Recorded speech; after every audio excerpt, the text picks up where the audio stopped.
असदुद्दीन ओवैसी सहारनपुर देहात प्रत्याशी मरगूब हसन के लिए मांगे vote. Saharanpur Khurd bus stand पर मजलिस इतिहाद मुस्लिमीन के सहारनपुर के देहात सीट से प्रत्याशी मरगूब हसन के लिए लोगों को वोट देने की अपील की।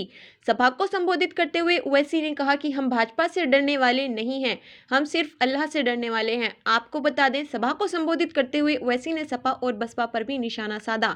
कहा कि भाजपा को रोकने की जिम्मेदारी सिर्फ हमारी नहीं है, सपा और बसपा की भी है। प्रधानमंत्री पर तंज कसते हुए ओवैसी बोले, प्रधानमंत्री को मुस्लिम महिलाओं से बहुत प्यार है, तो फिर हिजाब मामले में ये चुप्पी क्यों? उन गुंडों पर कार्यवाही क्यों नहीं हुई? मैं उस हिजाबी शेरनी का हौसला अफजाई करता हूं कि वह जुल्म के सामने नहीं झुकी।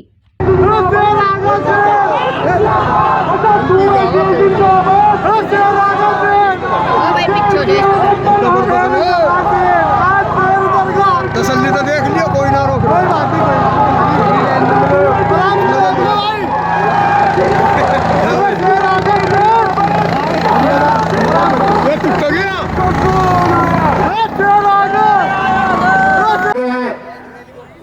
आपको लोग बीजेपी के लिए काम करने वाला बताते हैं, तो जनाब बैरिस्टर असदुद्दीन ओवैसी साहब ने एक बात कही कि आज तक ऐसा कोई सिक्का नहीं बना जो बैरिस्टर असदुद्दीन ओवैसी साहब को खरीद सके।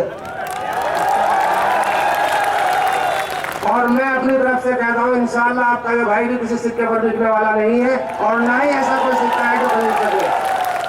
और जो लोग हमारे साथ आना चाहते हैं, जो लोग ये कहते हैं कि हम खरीद सकते हैं, इंशाअल्लाह मैं आप लोगों की तरफ से कह सकता हूँ कि आप उन्हें खरीद सकते हैं जब चाहे वो आ जाए।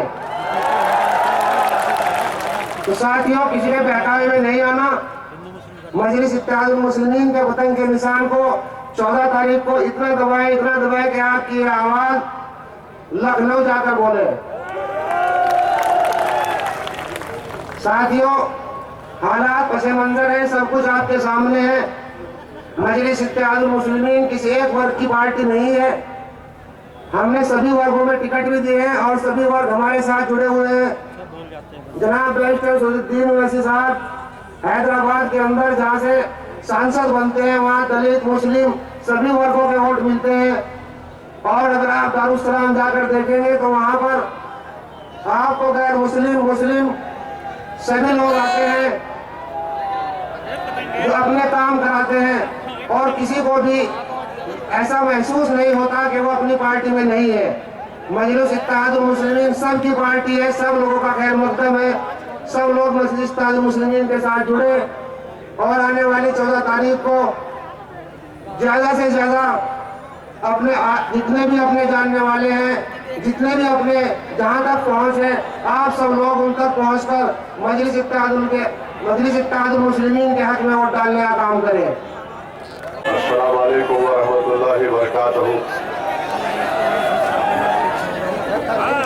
जनाब मरगूब साहब मजलिस इत्तेहाद मुस्लिमीन के उम्मीदवार व प्रत्याशी मोहतरम जनाब शौकत अली साहब, सदर उत्तर प्रदेश मजलिस इत्तेहाद मुस्लिमीन, मोअज़्ज़िज़ हाज़रीन इकराम, बुजुर्गान मिल्लत, मेरे गयूर नौजवान साथियों, आप तमाम का बेहद शुक्रिया कि आपने अपना कीमती वक्त निकालकर आज की इस मीटिंग में शिरकत की।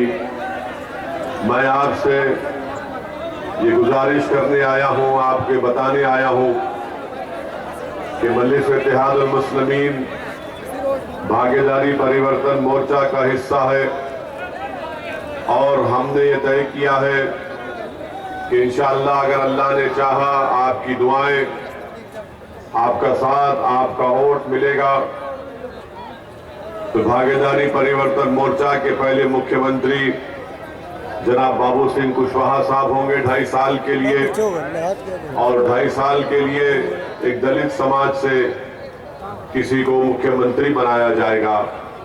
और ये भी तय किया गया कि 3 डिप्टी चीफ मिनिस्टर होंगे, जिसमें से एक अल्पसंख्यक समाज मुसलमान का होगा और 2 अति पिछड़ा समाज के लोग होंगे। भागीदारी परिवर्तन मोर्चा सिर्फ सामाजिक न्याय की बात नहीं करता, बल्कि उसको अमली जामेनामा पहनाने की कोशिश कर रहा है। मैं आपको ये बताने आया हूं कि मजलिस इत्तेहादुल मुस्लिमीन की लड़ाई आपकी हिस्सेदारी की लड़ाई है। मजलिस इत्तेहादुल मुस्लिमीन हिस्सेदारी की जब बात करती है तो सिर्फ राजनीति में नहीं बल्कि शिक्षा में भी मजलिस इत्तेहादुल मुस्लिमीन जब हिस्सेदारी की बात करती है तो ठेकेदारी में भी और रोजगार में भी हम अपना हिस्सा चाहते हैं। ये बहुत जरूरी है। याद रखिए, हमारे वतन अजीज भारत की जमहूरियत की एक हकीकत है, एक तल्ख हकीकत है। वो ये है कि जिसके पास सियासी ताकत होगी उसी की आवाज को सुना जाएगा, उसी से इंसाफ किया जाएगा और उसी को उसका हिस्सा दिया जाएगा। और जो को रखने की जरूरत नहीं है। आपको ये भी मैं बताना चाहूंगा कि जब पार्लियामेंट में यूएपीए का कानून पास हो रहा था 2019 जुलाई में, यही सपा और कांग्रेस ने मिलकर अमित शाह के लाए हुए कानून की तायीद की थी। और यह कानून ये कहता है कि कोई दिल्ली में बैठा एक थानेदार इंस्पेक्टर जिन्होंने उस कानून की मुखालिफत में वोट दिया और सपा और कांग्रेस ने उस कानून की तायीद में वोट किया, राज्यसभा में भी तायीद में वोट किया। आज कई बच्चे गरीब परिवार के, दलित परिवार के, आदिवासी परिवार के, मुस्लिम समाज के आज उस कानून में जेल में 2-2, 3-3 साल से सड़ रहे हैं। इसके ताल्लुक से सपा के पास क्या जवाब है? मेरे अजीज दोस्तों और बुजुर्गों, ये लड़ाई आपकी क़ियादत को बनाने की लड़ाई है। ये लड़ाई मेरी लड़ाई नहीं है। ये लड़ाई मेरी लड़ाई इसलिए नहीं है क्योंकि मैं उत्तर प्रदेश को अपनी मकबूलियत या अपनी अनानियत की तस्कीन के लिए नहीं आया हूं। मैं अगर उत्तर प्रदेश आया हूं और इंशाअल्लाह आता रहूंगा तो एक ही मकसद है कि आपको नेता बनाया जाए, आपकी एक सियासी क़ियादत आपकी सफ़ों से खड़ी हो जाए। जिस तरह हर दीगर समाज की एक सियासी पहचान है, एक सियासी ताकत है, हमारी भी सियासी ताकत खड़ी होनी चाहिए। लोग कहेंगे क्या सपा और बसपा में नहीं है? तो मैं उनसे पूछना चाह रहा हूं, जो सपा और बसपा में लोग बैठे हुए हैं, आज चुनाव आता है तो असबियत के मुजाहरे करते हैं, मगर जब CAA का एहतजाज हो रहा था तो कहां पे नजर आ रहे थे तमाम के तमाम? इलेक्शन आ गया तो भीख मांगते वोट के लिए, मगर जब CAA का कानून उसके खिलाफ पूरे देश में एहतजाज हो रहा था तो ना सपा वाले नजर आए ना बसपा वाले नजर आए। वोट नहीं मिलेगा।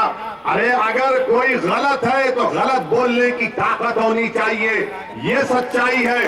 अगर तुम हिकमत के नाम पर बुज़दिली के मुजाहरे करोगे तो फिर तुम में और बीजेपी में क्या फर्क बाकी रह गया बताओ? मुझसे कई लोगों ने तनकीद की, बल्कि मीडिया में कहा गया कि ओवैसी ने खामखा उस बच्ची का जिक्र किया जिसको बलवाइयों ने घेर लिया था और ओवैसी ने उसका नाम लेकर कहा कि उस बच्ची ने अल्लाह अकबर कहा तो ओवैसी ने भी अल्लाह अकबर कह दिया। मैं ये कहना चाहता हूं, जहां कहीं भी जुल्म होगा, अगर मुस्कान जालिम के खिलाफ एहतजाज करती है तो ओवैसी उसका साथ देगा। अगर लक्ष्मी भी एहतजाज करती है, अगर वो बच्ची का नाम फंडामेंटल राइट है, मैं क्या खाऊंगा क्या पहनूंगा वो मेरा अख्तियार है, वो मेरा अख्तियार है। मगर आप मुझे नहीं बोल सकते कि तुम शेरवानी नहीं पहनना, तुम कुर्ता पैजामा नहीं पहनना, तुम सर पे टोपी नहीं पहनना, तुम निकाब नहीं करना, तुम हिजाब नहीं करना, तुम चादर नहीं डालना, तुम गोश्त नहीं खाना। अरे तुम होते कौन हो? तुम होते कौन हो मुझे बोलने वाले? भारत के संविधान में मुझे इख्तियार दिया गया, चॉइस एक फंडामेंटल राइट है और मैं उम्मीद करता हूं कि इंशाअल्लाह ताला अदलिया उन बच्चों से इंसाफ करेगा, क्योंकि भारत के संविधान में किसी को इजाजत नहीं है कि कोई जोर जबरदस्ती करे, कोई जोर जबरदस्ती नहीं की जा सकती। अब मैं सलाम करता हूं उन बच्चों को। अब पूछो सपा बसपा से कि मुस्कान के बारे में क्या कहना है, तो सपा वाले बोलेंगे हमारी मुस्कुराहट को देख लो, बोलो। बसपा से पूछेंगे तो बोलेंगे हमको क्या मालूम, हुआ था क्या ऐसा? कुछ नहीं बोलेंगे। क्यों नहीं बोलेंगे? ये डर डर डर, ये कब तक डराओगे तुम? ये बीजेपी से डरते हैं और हम अल्लाह से डरते हैं, किसी से नहीं डरते। मैं किसी से डर कर अपनी जबान को खामोश कैसे बंद कर लूं? अगर कोई गलत हो रहा है, जुल्म हो रहा है, नाइंसाफी हो रही है, किसी को दबाया जा रहा है, कुचला जा रहा है, तो बोलना पड़ेगा ना। मैं कैसे घुटन की जिंदगी गुजारूं? मैं कैसे खामोश बैठ जाऊं? मैं नहीं बैठ सकता, मेरी फितरत में नहीं है। ना मेरे मरहूम वालिद ने, ना मेरी मां ने मुझे ये नहीं सिखाया कि दुश्मन, अगर मुझे ये समझाया गया, मुझे ये तालीम दी गई, मैंने उलमाओं के पैरों के पास बैठकर सुना कि अगर वक्त का यजीद भी आ जाए तो गर्दन काटा देना, गर्दन नहीं निकालना। ये हमको तालीम दी गई है। मगर ये लोग बोलते हैं बीजेपी का डर। ये लोग सुनिए, अभी टाइम कम है, हमको जाना है, जोबन को भी जाना है। मैं आपसे अपील करने आया हूं कि आपकी विधानसभा की तरक्की के लिए सपा के प्रत्याशी हैं, मैं उनसे कहना चाह रहा हूं, आपसे क्या हुआ था समाजवादी के दफ्तर में? क्या बेइज्जती करने का? अरे इज्जत से जिंदगी गुजारो, चंद दिन की जिंदगी है, खत्म हो जाएगी, याद रखो। क्या लेके जाएंगे? बेइज्जती लेके जाएंगे या इज्जत लेकर जाएंगे? मेरे अजीज दोस्तों और बुजुर्गों, आज इस विधानों से अल्लाह इनको कामयाब करेगा। तो जब ये विधानसभा में जाएगा उत्तर प्रदेश की, मुख्यमंत्री कोई भी होगा, जब बात आएगी जुल्म के खिलाफ तो आवाज उठाना इनका फरीजा बनेगा इंशाअल्लाह। जब बात आएगी हक दिलाने की तो इनकी जबान को मैं नहीं रोकूंगा। जब बात आएगी दबे कुचले अवाम को उनका हक दिलाना, उनका मान सम्मान दिलाना, जब बात आएगी अल्पसंख्यक समाज मुसलमान की, तो मैं ये कहूंगा कि मरगूब उत्तर प्रदेश की विधानसभा के दरो दीवार को हिलाकर रख दो, मगर इस विधानसभा की जनता को कभी मायूस मत करो। चाहे किसी का भी मजहब पूछो, मंजलिस जुल्म को बर्दाश्त नहीं करती, मंजलिस जालिम का साथ नहीं देती, मंजलिस कमजोरों का, गरीबों का, मजलूमों का साथ देती आई है और ये हमारी तारीख रही है। मेरे अजीज दोस्तों और बुजुर्गों, हाय तेरी मोहब्बत,